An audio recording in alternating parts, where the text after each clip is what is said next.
আজ আমি খুব খুশি হয়েছি।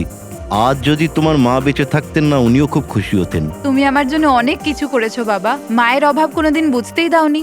ওই তো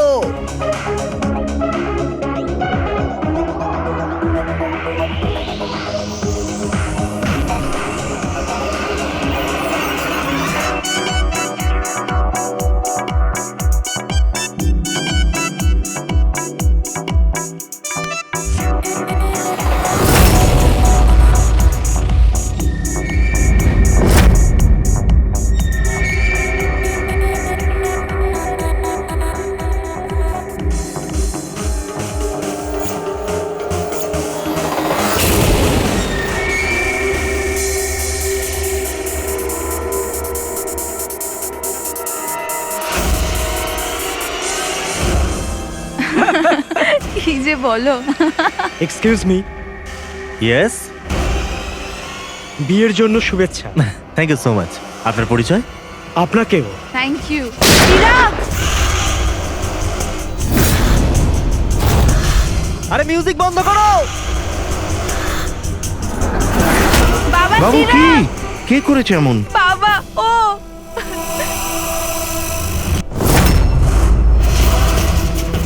জান, জান।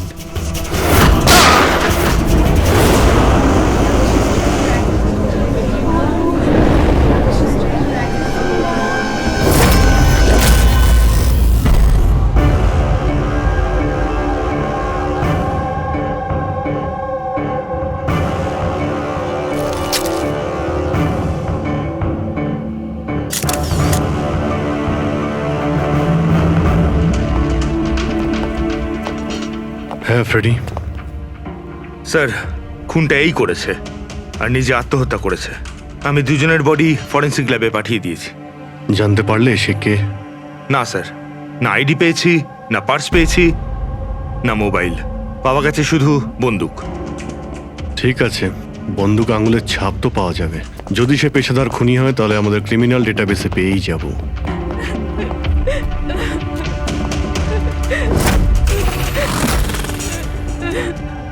আচ্ছা, আপনারা তো খুনিকে পরিষ্কার দেখতে পেয়েছেন।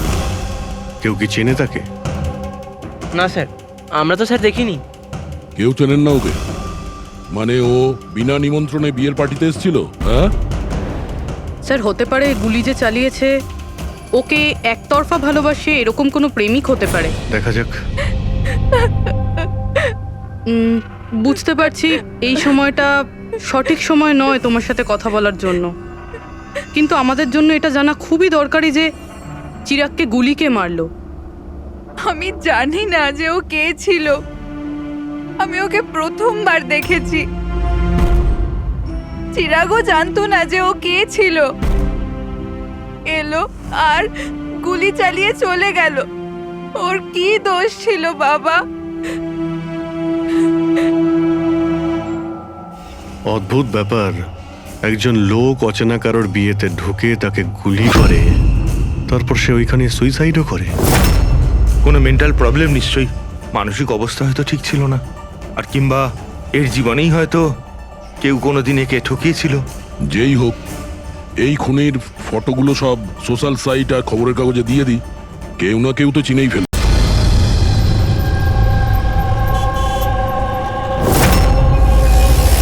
কিন্তু তন্ময় এমন কেন করবে?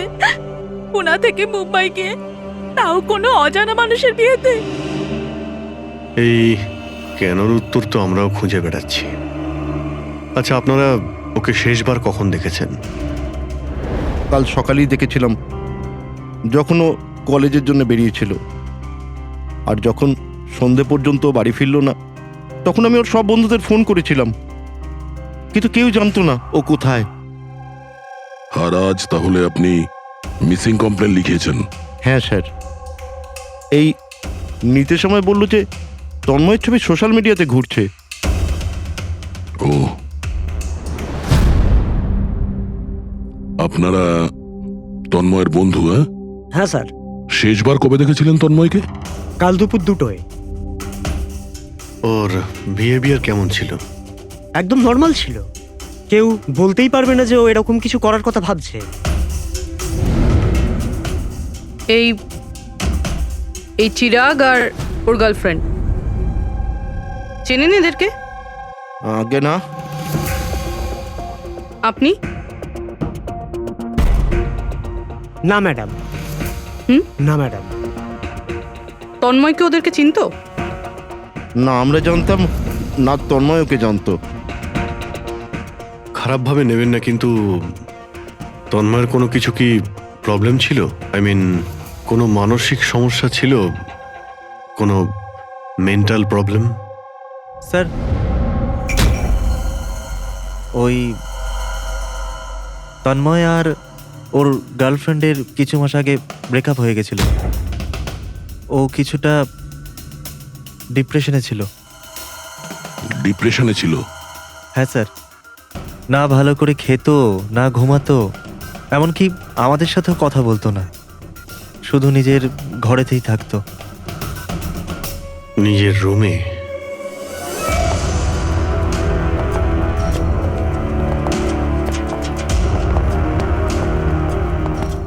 আপনারা এখানেই দাঁড়ান।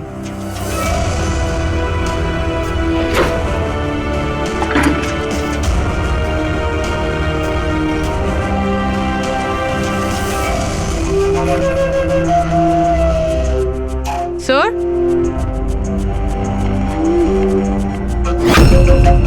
এটা কিসের চিহ্ন? আপনারা একটু ভেতরে আসুন। এই বেডের উপরে ছাপটা দেখুন।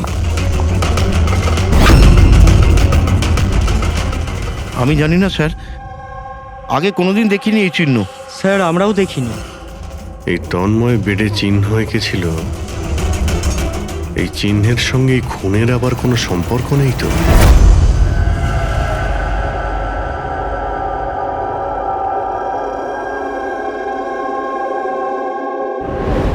স্যার, ইন্টারনেটে চেক করেছি আর লাইব্রেরিতে গিয়ে অনেক বইয়ের মধ্যেও দেখলাম, কিন্তু এই চিহ্নটার ব্যাপারে কিছু জানতেই পারলাম না স্যার। এটা যাই হোক না কেন, কিন্তু আমাদের কাছে এটা গুরুত্বপূর্ণ। এই তন্ময় কলেজ স্টুডেন্ট, কোনো অচেনা শহরে গিয়েছে আর ওখানে কোনো অপরিচিত লোকের প্রাণ নেয় আর ও নিজে আত্মহত্যা করে, অথচ এই সব কিছুর পেছনে কোনো কারণ জানা যায়নি, কিচ্ছু না। না, এই ধাঁধার উত্তর এই চিহ্নটার মধ্যেই আছে। স্যার, হ্যাঁ, স্যার আমি তন্ময়ের ল্যাপটপটা চেক করেছি। কি পেয়েছো? স্যার, নিশানের ব্যাপার তো ছেড়ে দিন, এই ল্যাপটপটাতে তো কিছুই নেই। কি? সব ফাইল ডিলিট করে দেওয়া হয়েছে, পুরো ল্যাপটপটা খালি স্যার। আমাদের কাছে রিকভারি সফটওয়্যার আছে, সেটা ট্রাই করে দেখো, যা ডিলিট হয়েছে সব পেয়ে যাবে। চেষ্টা করেছিলাম স্যার আমি, তাহলে? কিন্তু ফাইল এমন ভাবে ডিলিট করা হয়েছে যে রিকভারি সফটওয়্যারও এটাতে কাজ করছে না। এটাই বুঝতে পারছি না, তন্ময় ডিলিট করেছে নাকি অন্য কেউ করেছে। অভিজিৎ, সে যেই হোক না কেন, সে জানতো যে তন্ময়ের মৃত্যুর পর ল্যাপটপটা আমাদের কাছে আসবে, সেই জন্য সব প্রমাণ মুছে দিয়েছে। স্যার, হ্যাঁ, এই দেখুন স্যার, বিয়ে বাড়িতে নিমন্ত্রিত একজন তার নিজের মোবাইল ফোন দিয়ে এটা রেকর্ড করেছিল। মাই গড। স্যার, এ মারা যাওয়ার আগে চোখ বন্ধ করে কি যেন বিড়বিড় করছিল। হ্যাঁ, ফেডরিক, আবার একটু চালাও তো, স্লো মোশনে। হ্যাঁ, যে এরকম একটা কিছু বললো না? স্যার, জান, ও জান বলছে স্যার। তারপরে আচ্ছা, তন্ময় কার নাম করছিল? জান? জান নাকি যে দিয়ে শুরু অন্য কোনো নাম?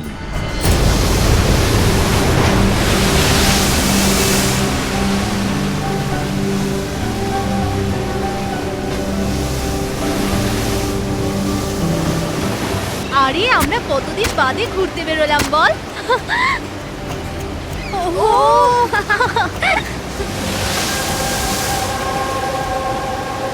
নেহা, কোথায় যাচ্ছিস ওখানে? নেহা, নেহা, নেহা শোন তো। নেহা, নেহা, নেহা।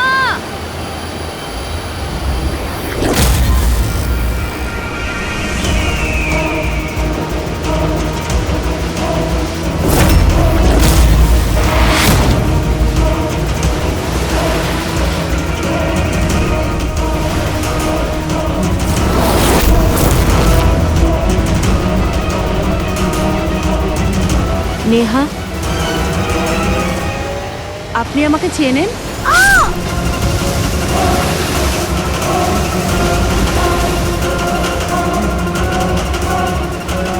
নেহা চোখ খোল, নেহা চোখ খোল। কি হয়েছে তোর নেহা? নেহা, ওই মহিলাটা বেড়েছে।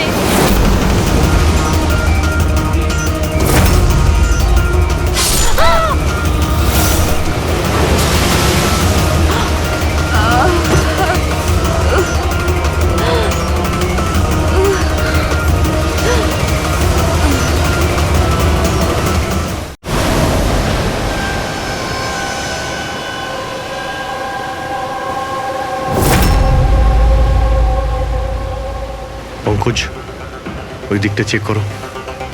আপনারা একটু পেছনে সরে যান, দেখি প্লিজ, পেছনে সরে যান, সরে যান। পিছিয়ে যান আপনারা, সবাই পিছিয়ে যান প্লিজ। আচ্ছা, এই লাশটাকে প্রথম কে দেখেছিল? আমরা দেখেছি। আপনারা কি? স্যার, আমরা নেহার বন্ধু। এখানে ঠিক কি হয়েছিল বলুন তো? আমরা তিনজন আর নেহা বিচে ঘুরতে এসেছিলাম। ওই যে মহিলাটি আছে না, ওই আন্টি হঠাৎ করে এলো আর ছুরি মেরে দিল ওকে। ছুরি মেরে দিয়েছে? আপনি স্যার, আমি নেহার বয়ফ্রেন্ড বিশাল। এই সব আপনাদের সামনে হয়েছে আর আপনারা এটা বাধা দেওয়ার চেষ্টা করেননি? এসব এমনই হঠাৎ হলো যে আমরা কিছু বুঝতেই পারিনি। ওই মেয়েটা কে ছিল যে ছুরি মেরেছে? আমরা একদম চিনি না ওনাকে, আর নেহাও চেনে না ওনাকে। আচ্ছা, আপনারা কেউ দেখেছেন এনাকে? স্যার, স্যার, স্যার, এরা বলছে যে এরা এনাকে চেনে। আপনি এই মেয়েটাকে চেনেন? হ্যাঁ স্যার, এর নাম সোনিয়া। আমরা যে যোগা ক্লাসে যাই, এও সেখানে যেত। এ অনেকবার আমার কাছে নিজের পরিবার, বাচ্চাদের আর ঘরবাড়ির কথা বলেছে। অদ্ভুত ব্যাপার তো। একজন গৃহবধূ কাউকে খুন কেন করবে? সেটাও আবার দিনে দুপুরে, এতগুলো লোকের সামনে। তারপর নিজে ছুরি দিয়ে প্রাণ দিয়ে দিয়েছে।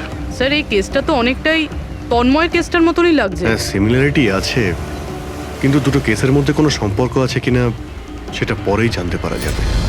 আচ্ছা, এখানে বিচে আসার আগে কিংবা খুন করার আগে কেউ সোনিয়াকে দেখেছিলেন? হ্যাঁ স্যার, আমি এখানে হাঁটাচলা করছিলাম, আমি ওই মহিলাকে দেখেছিলাম। ওর হাতে কিছু ছিল যেটা কেউ বারবার দেখছিল। ওনার হাতে কি ছিল? স্যার, ওটা আমি পরিষ্কার করে দেখতে পাইনি। স্যার, বডির কাছে তো কিছুই পাইনি। হয়তো অ্যাটাক করার সময় কোথাও পড়ে গেছে, হয়তো কোথাও ফেলে দিয়েছে বা কোথাও লুকিয়ে রেখেছে। ডাস্টবিনটা একবার দেখিনি।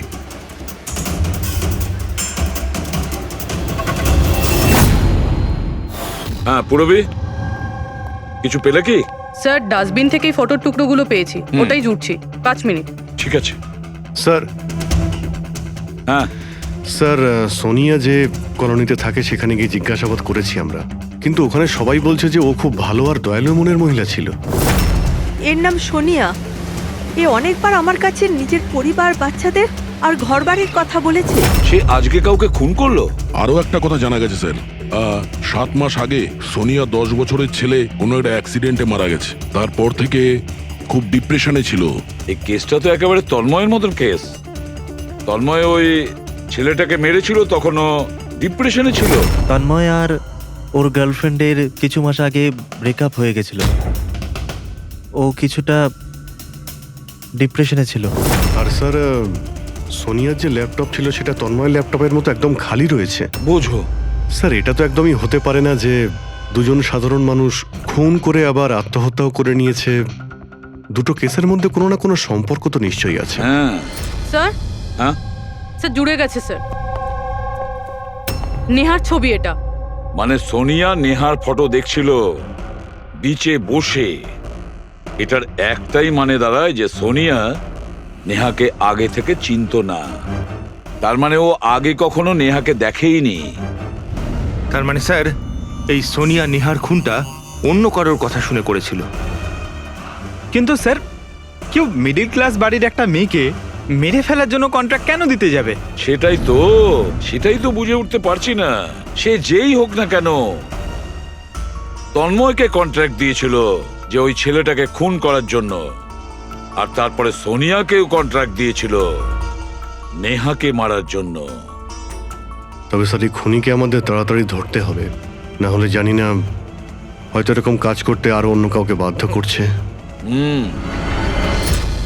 খুব মন দিয়ে দেখো এই ফটোটা, এই ফ্রেমটা দেখতে পাচ্ছো? আরে হ্যাঁ স্যার, ফটোটা ক্রপ করা হয়েছে নাকি? হ্যাঁ ফ্রেডি, এই যে বর্ডারটা দেখছো এটা ফটো ফ্রেম। অন্য কোনো ফ্রেম থেকে জুম করে এই ফটোটা তোলা হয়েছে। এই যে এই মাঝখানে কাঁচের রিফ্লেকশনও আছে। তার মানে কেউ এই ফটো ফ্রেম থেকে ছবি তুলে এই ফটো সোনিয়াকে দিয়েছিল। আর নেহার এই ফটো ফ্রেম হয়তো ওর পরিবারের কারো কাছে থাকবে, না হলে ওর বিশেষ কোনো বন্ধুর কাছে।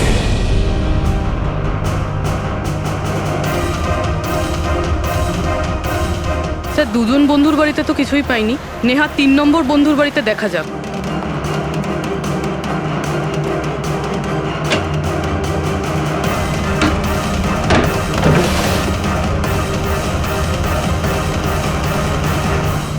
স্যার?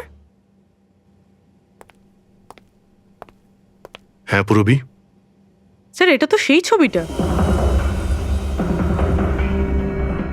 কারেক্ট। ওই ছবিটা বের করো তো।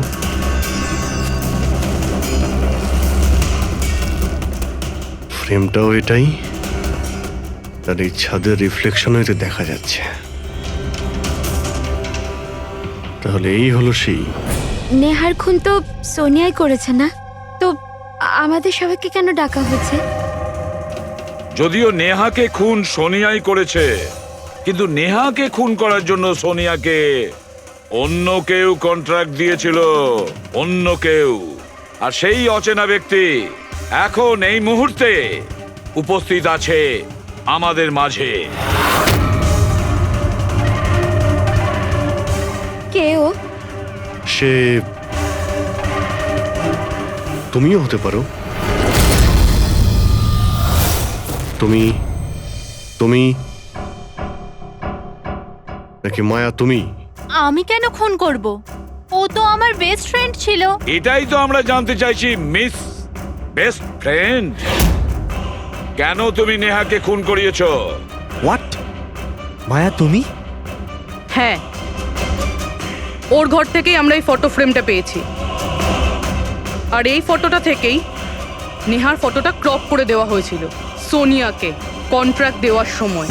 নেহার ছবি তো আমাদের সবার কাছে আছে, আর তাও ফ্রেম করে রাখা আছে। Then why me?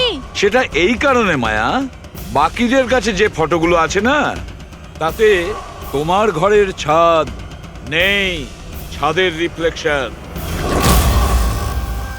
তাড়াতাড়ি বলো। আমি মারতে বলেছিলাম নেহাকে, কারণ আমি বিশালকে ভালোবাসি। আর নেহা প্রথম থেকে এই কথাগুলো জানতো। নেহা আমার বেস্ট ফ্রেন্ড ছিল, ও আমার ফিলিংস নিয়ে একটুও ভাবেনি। এরা দুজন বিয়ে করতে চলেছিল। কিন্তু মায়া তুমি এটা কেন করলে? তুমি জানোই তো যে আমি নেহাকে কতটা ভালোবাসি, তাই না? যদি আমি নিজের ভালোবাসা না পাই, তো অন্য কেউ সেটা পাবে না। তার জন্য আমি ইন্টারনেটে নেহা বিশালকে আলাদা করার আলাদা আলাদা উপায় খুঁজতে লাগলাম। একদিন কেউ আমাকে অনলাইন কন্ট্যাক্ট করলো আর বলল ডার্ক ওয়েবে একটা সিক্রেট ওয়েবসাইট আছে, যদি সেখানে আমরা টাকা দিই যে কারুর খুন করাতে পারি। ওই ওয়েবসাইটের নামটা কি? আমি ওয়েবসাইটের নামটা জানি না, কারণ উনি আমাকে বলেননি সেটা। কিন্তু এটা বলেছিলেন যে নেহার একটা ছবি আর 20 লাখ টাকা দিলে আমার কাজ হয়ে যাবে। তার জন্য আমি আমার মায়ের হীরের হারটা বেচে দিয়েছি আর ওনাকে টাকা দিয়ে দিয়েছি। ওই লোকটার সঙ্গে তুমি দেখা করেছিলে?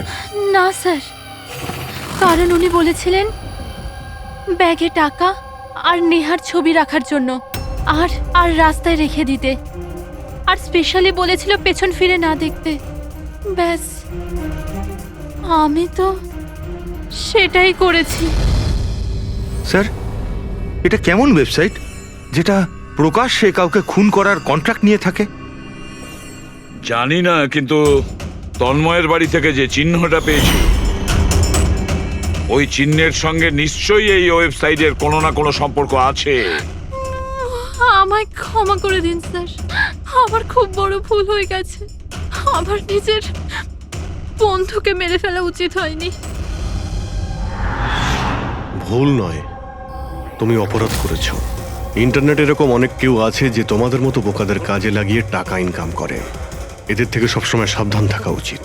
আমার ভুল হয়ে গেছে, প্লিজ ক্ষমা করে দিন। মায়া, ক্ষমা করলে আইন তোমাকে করবে, কিন্তু তোমাকে আমাদের সাহায্য করতেই হবে, বুঝেছো?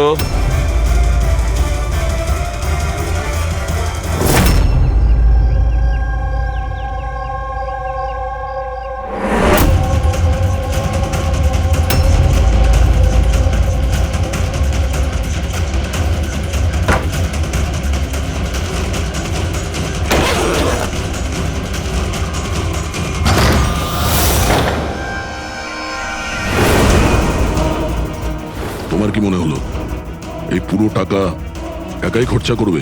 হ্যাঁ, সিআইডি এখানে? এটা আমাদেরই প্ল্যান ছিল, তোমাদের মতো লোকেদের কাছে পৌঁছানোর জন্য।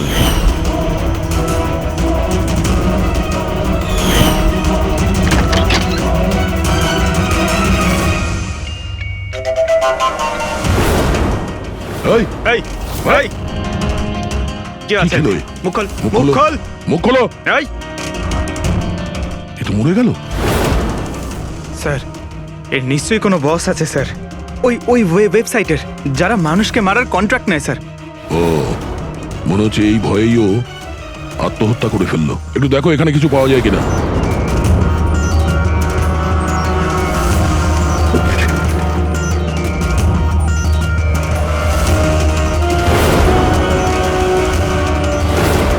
স্যার, হ্যাঁ, এর কম্পিউটারে কতগুলো নামের লিস্ট রয়েছে।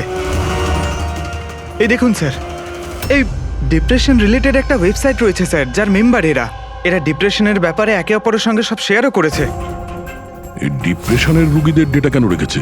এই দেখুন স্যার, এই সোনিয়া স্যার, ও লিখেছে যে আমার মেয়ের মৃত্যুর আঘাত আমি সহ্য করতে পারবো না। একটা কাজ করো, স্ক্রল করো নিচে, হতে পারে তন্ময়ও আছে এর মধ্যে। স্যার এই দেখুন, আমার আরতি আমায় ছেড়ে দিয়েছে। আমার এই পৃথিবীতে বেঁচে থেকে আর কোনো লাভ নেই, আমার জীবনে আর কোনো উদ্দেশ্যই নেই। তার মানে কেউ তো আছে যে ডিপ্রেশনে ভোগা লোক দিয়ে এইগুলো করাচ্ছে, ওদের ভুল বোঝাচ্ছে, যাতে এই লোকগুলো অন্য কাউকে খুন করে নিজের জীবন দিয়ে দেয়। পঙ্কজ, একটা কাজ করো, এই লিস্টে যত নাম আছে আমাদের সবার সঙ্গে কন্ট্যাক্ট করতে হবে। লিস্টে নাম অনেকগুলো আছে আর সময়ও কম আমাদের কাছে। চলো। স্যার, ওই লিস্টে যাদের নাম ছিল আমি সবার সঙ্গেই কথা বলেছি, কিন্তু স্যার আমি তেমন কিছু জানতেই পারিনি। একটা মেয়ের ব্যাপারে বলছিলে না, কি নাম ওর? হ্যাঁ স্যার, ওকে পুরবি নিয়ে আসছে। ওকে, আসুন স্যার, এই সেই মেয়ে। ওর স্বামীর মৃত্যুর পর ওই ফোরামে ওই পোস্ট লিখতো। হ্যাঁ স্যার। শোনো, এই সিম্বলটাকে দেখো। স্যার, এটা তো ওই চিহ্নটাই যেটা ওই। দেখুন, আপনি ভয় পাবেন না, এই ব্যাপারে আপনি যা যা জানেন সব বলে দিন। স্যার, অ্যাকচুয়ালি কিছু সপ্তাহ আগে আমার কাছে একটা মেল আসে, যেটায় লেখা ছিল যে কেউ একটা ওয়ার্কশপ করছে, যেটায় তারা ওই লোকগুলোকে সাহায্য করতে চেয়েছিল যারা নিজের কাউকে হারিয়েছে। ও, তো ব্যাস, আমি ওই ওয়ার্কশপের জন্য হ্যাঁ বলে দিয়েছিলাম। তারপরে? তার কিছু সপ্তাহ বাদেই পোস্টে একটা চিঠি আসে, আর আমি ওই ওয়ার্কশপের জন্য বেরিয়ে পড়ি। আর তারপর ওরা আমায় ভ্যানে করে নিয়ে যায়, যেটা একটাও জানলা ছিল না। তারপর আমি একটা অদ্ভুত জায়গায় পৌঁছলাম, আর তারপর ওই ঘরেই আমি এই চিহ্নটা দেখি। এই দুনিয়া একটা নদীর মতো, একটা সমুদ্র, দুঃখের সমুদ্র। আমরা সবাই এখানে সুখের সন্ধানে ঘুরছি, যখন আমাদের একটাই আসল উদ্দেশ্য হলো দুঃখ ভোগ করা। কিন্তু কোনো ব্যাপার নয়, আমি তোমাদের মতো হারিয়ে যাওয়া মানুষদের এই অন্ধকার থেকে দূর ওই আলোতে নিয়ে যাব। আমি তোমাদের সবাইকে শেখাবো যে কিভাবে এই দুঃখের সমুদ্রে খুশির নৌকা চালাতে হয়। তাহলে বলো, তোমরা আমার সাথে আছো? হ্যাঁ, আছি। তোমরা সবাই জানেশের সাথে আছো? হ্যাঁ, আছি। তাহলে মারা যাওয়ার আগেই তন্ময় এরই নাম নিচ্ছিল স্যার।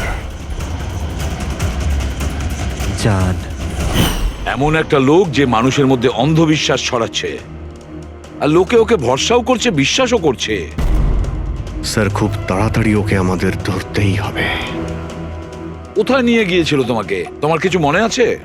না স্যার, ওই ভ্যানে একটাও জানলা ছিল না, তাই আমি কিছু দেখতে পাইনি। অভিজিৎ, এই লিস্টে যতজন লোক আছে সবার সঙ্গে কন্ট্যাক্ট করো। জানি না ওদের পরের শিকার কে হবে আর কে হবে খুনি।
কফি শপ পৌঁছো এখন, এক্ষুনি।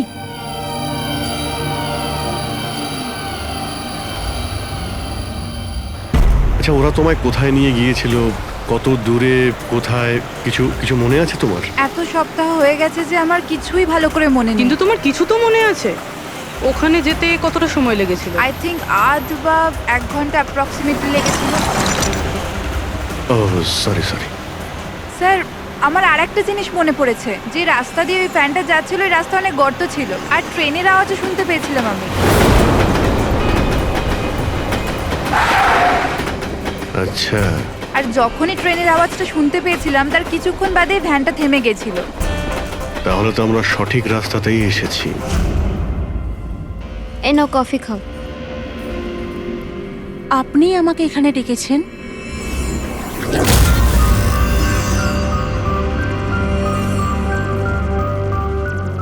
কি হলো? কাজটা মাঝপথে কেন ছেড়ে এলে? আমার দ্বারা এটা হবে না। একটা নিরীহ বাচ্চাকে অনাথ করতে চাই না। আমি না কারোর প্রাণ নেব আর না নিজের প্রাণ দেব। জেনিসকে দেওয়া কথা এত সহজেই তুমি ভুলে গেলে? দুঃখ থেকে তুমি মুক্তি পেতে চাও না? আমি এটা খুব ভালো করে বুঝতে পেরেছি। দুঃখের থেকে মুক্তি পেতে নিজের প্রাণ নয়, বরং জীবনের সমস্যা থেকে লড়াই করে পাওয়া যাবে। এই জন্য আমি ভেবে নিয়েছি, আমি আমার জীবনে নতুন করে বাঁচতে চাই।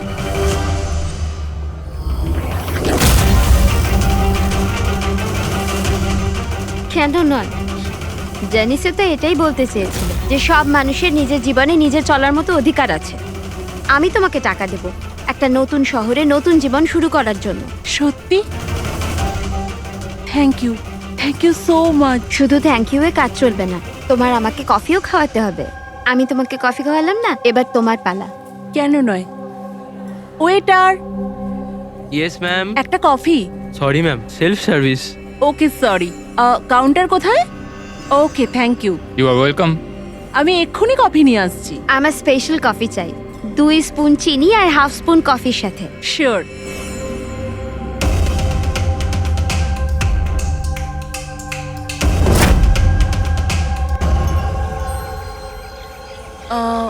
এক কাপ কফি, মিল্ক 1 চামচ, চিনি। কি বলেছিল জিজ্ঞেস করি।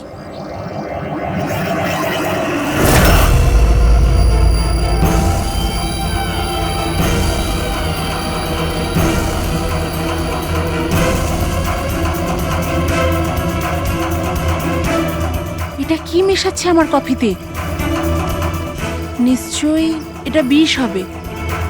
এরা এত তাড়াতাড়ি আমাকে মুক্তি দেবে না মনে হয়।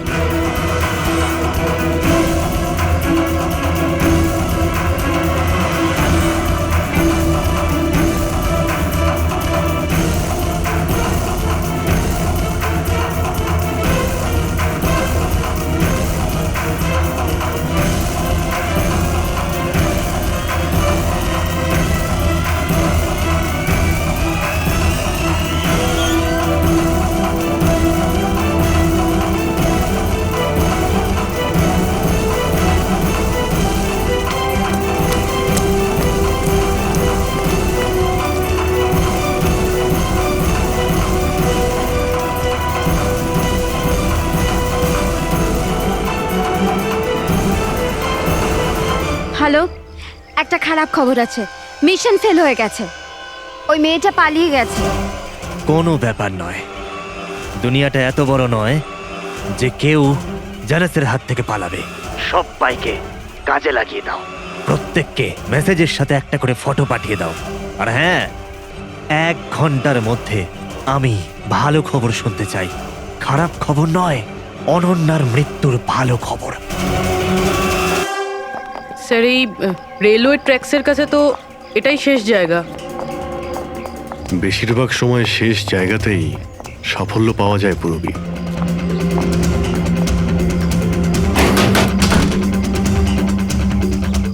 কার সাথে দেখা করতে চান? এই ফার্ম হাউসের মালিককে।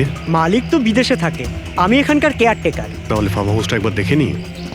বাহ বাহ বাহ, আপনার মালিকের বাংলো তো আরে, খুবই স্যার। সুন্দর। হ্যাঁ, আরে আপনারা দাঁড়ান, কোথায় যাচ্ছেন আপনারা? হ্যাঁ, যদি আপনারা ফার্ম হাউস কিনতে চান তো ভুলে যান, আমাদের সাহেব বিক্রি করবে না। কোনো ব্যাপার না, আমি অন্য ফার্ম হাউস কিনে নেব। আচ্ছা, এখানে কি আশেপাশে আছে কোনো খালি বাড়ি বা কোনো ফার্ম হাউসের মতো? স্যার, 15 মিনিট এগিয়ে গেলে একটা ফার্ম হাউস আছে, ফাঁকাই থাকে। পারলে আপনারা দেখে নিন।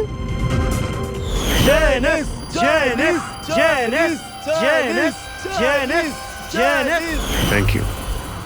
স্যার, স্যার এটাই ওই জায়গা। এই লোকটা ওই রিংটাই পড়ে আছে।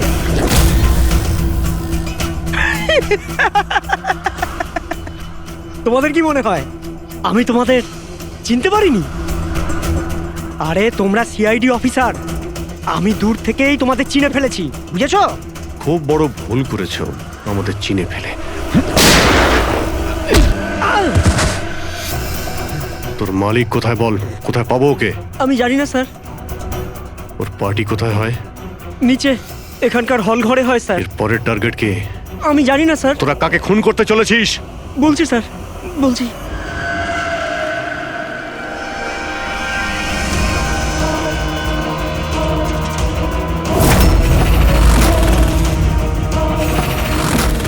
কোথায় লুকোবো আমি ওদের থেকে? কোথায় যাব আমি? ফোনটাও এখনই বন্ধ হলো। কি করব আমি?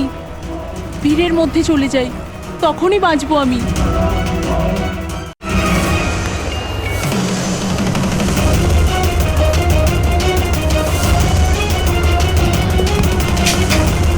Hello madam. এক্সকিউজ মি, আমার আপনার ফোনটা চাই। দেখুন আমার প্রাণের বিপদ আছে। বিপদ আছে? কিসের বিপদ? দেখুন আমার কাছে সময় খুব কম, প্লিজ আপনার ফোনটা দিন।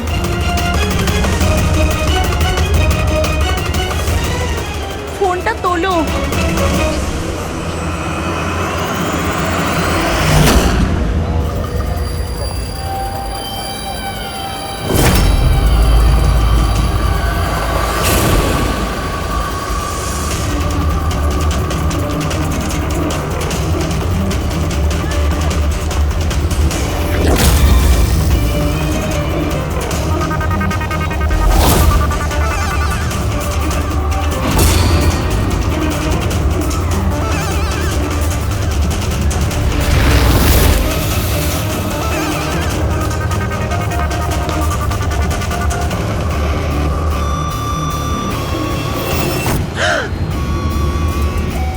হয়েছে বাবা? এত ঘাবড়ে কেন আছো? আমাকে কেউ মারতে চায়। মারতে চায়? তুমি ভয় পেও না, আমি এখনই সিআইডি কে ফোন করছি। তুমি এখানে কোথাও লুকিয়ে পড়ো।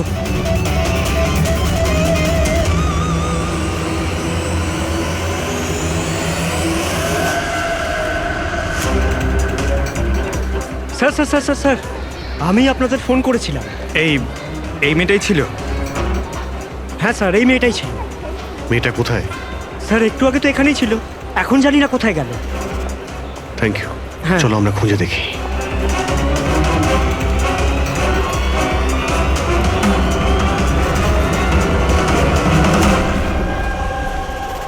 এই শোনো। কি হয়েছে? সরি, আপনি এই মেয়েটাকে দেখেছেন? আপনি কে? আরে বাবা, আমি সিআইডি অফিসার। দেখেছেন আপনি ওকে? একটু ভালো করে দেখুন। না।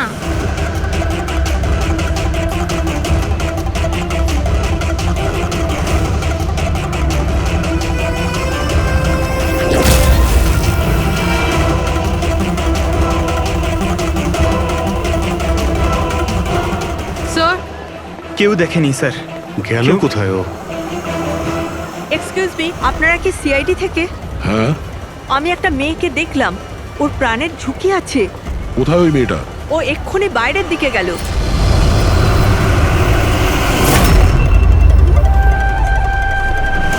আমি তো এখানে। উনি সিআইডি কে বাইরে কেন পাঠাচ্ছেন? স্যার,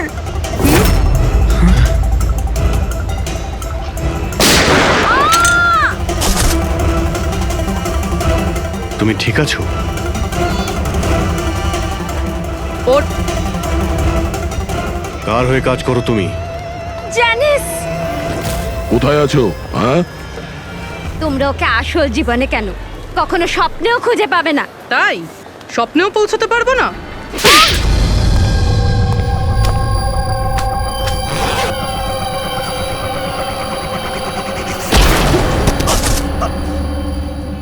আরে স্যার, আপনি যাচ্ছেন কোথায়? হ্যাঁ, আপনার সঙ্গে আমরা দেখা করতে এসেছি আর আপনি চলে যাচ্ছেন? বলুন না, দুঃখের চিকিৎসা কি? দুঃখের চিকিৎসা মেকআপ সরিয়ে আসল চেহারাতে ফিরে আসা। কি ঠিক বললাম তো? খুব ভালো অ্যাক্টিং করো তো বন্ধু তুমি। হ্যাঁ, তোমার তো বেস্ট অ্যাক্টর অ্যাওয়ার্ড পাওয়া উচিত। একজন কলেজ স্টুডেন্ট হয়েও তুমি বুড়োর এত ভালো অ্যাক্টিং করছো। ঠিক বলছি তো মিস্টার আমান?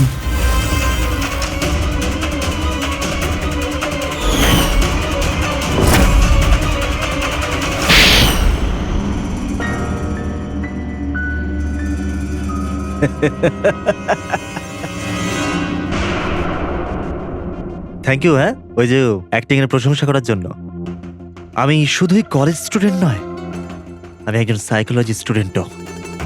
অনেক বই পড়েছি মানুষদের অন্ধবিশ্বাস নিয়ে। হ্যাঁ, তো ওদের স্রেফ ওটাই শোনাও যা ওরা শুনতে চায়। ব্যাস ব্যাস, একবার ওদের দুর্বল জায়গা হাতে চলে আসলে না, ওদের দিয়ে সবকিছু করানো মুশকিল নয়। ওগুলো আমরা সব জানি, কিন্তু তুমি ওদের দিয়ে কাউকে খুন কি করে করালে আর পরে আত্মহত্যাও করলো? এটা বেশি মুশকিল ছিল না। এই যে সন্ত্রাসবাদীরা হয় না, হয়তো ওরাও এটাই করে। ঠিক বলেছ। আতঙ্কবাদীরা জন্ম নেয় না, তাদের তৈরি করা হয়, ব্রেন ওয়াশ করা হয়, যেমন তুমি ব্রেন ওয়াশ করেছো এদের। হ্যাঁ, আমি সবার প্রথমে ডিপ্রেসড লোকেদের লিস্ট করেছি। কেউ নিজের গার্লফ্রেন্ডের চলে যাওয়ার কারণে ডিপ্রেসড ছিল, কেউ নিজের ছেলের মৃত্যুতে দুঃখী ছিল, ইত্যাদি ইত্যাদি। সো ওদের ভেতরে প্রথমেই আত্মহত্যার লুকোনো আগুন ছিল। ব্যাস, আমি তো ওই লুকোনো আগুনের ফায়দা তুলেছি। আর সেটার সুযোগ নিয়ে তুমি নিজের কাজ হাসিল করেছো। আমি তো শুধু ওদের এটাই বিশ্বাস করিয়েছিলাম যে ওই বেচারাদের সাথে ভুল হয়েছে, আর ওদের শুধু আমি ন্যায় বিচার দেব। কিন্তু এরা সবাই তো পড়াশুনো করা লোক ছিল, যারা সঠিক কি ভুল কি তার পার্থক্য বোঝে। তাহলে ওদের দিয়ে কি করে করালে খুব? আরে মুশকিল কি স্যার, এখন ওই সোনিয়ার কথাই ভাবুন না। ওর ছেলের মৃত্যু একটা অ্যাক্সিডেন্টে হয়েছিল, তো আমি ওকে শুধু এটাই বিশ্বাস করেছিলাম যে এমন পৃথিবীতে অনেক লোক আছে যারা এরকম কাজ করে আরামে বেঁচে আছে। তাই আমি সোনিয়াকে এটাই বলেছিলাম যে ওর জীবনের স্রেফ একটাই উদ্দেশ্য, যে এই সব লোকেদের মধ্যে একজনকে মেরে দিক, আরও পরের জন্মে গিয়ে ছেলের সাথে দেখা করতে পারবে। তারপর কি হলো, ও প্রথমে নেহাকে খুন করলো আর তারপর নিজেকেও মেরে দিল। ব্যাস স্যার, এভাবেই সোনিয়ার মতো অনেককেই আমি মিথ্যে প্রতিশ্রুতি, মিথ্যে আশা দিলাম, আর যেটা আমি চাইছিলাম সেটাই ওদের দিয়ে করালাম। আমি জানতাম এই কাজে অনেক টাকা, তো ধরা না পড়ে যায়, এই জন্য আমি ডার্ক ওয়েবে সুপারি নেভার ওয়েবসাইট বানালাম, আর আমি সফলও হলাম। আচ্ছা, আপনারাই বলুন, আপনারা এরকম কত কলেজ স্টুডেন্টকে জানেন যারা এই বয়সে, আমার বয়সে, কোটিপতি হয়ে গেছে? তুমি কতজন কলেজ স্টুডেন্টকে চেনো যারা এই বয়সে জেলের কাল কুঠুরির মধ্যে বসে ফাঁসির জন্য অপেক্ষা করছে? তাদের মধ্যে তুমি একজন। লোকে চোখের জল মোছানো, তাদের দুঃখে তাদের সঙ্গে থাকা ভালো কাজ, কিন্তু এই ভালো কাজেও তুমি লোভের বীজ ঢুকিয়ে দিয়েছো। আশা করি যে তোমাকে দেখে লোক শিক্ষা নেবে আর কোনো অন্ধবিশ্বাসে বিশ্বাস করবে না। তুমি যা করেছো তার শাস্তি তো তোমায় ভোগ করতেই হবে।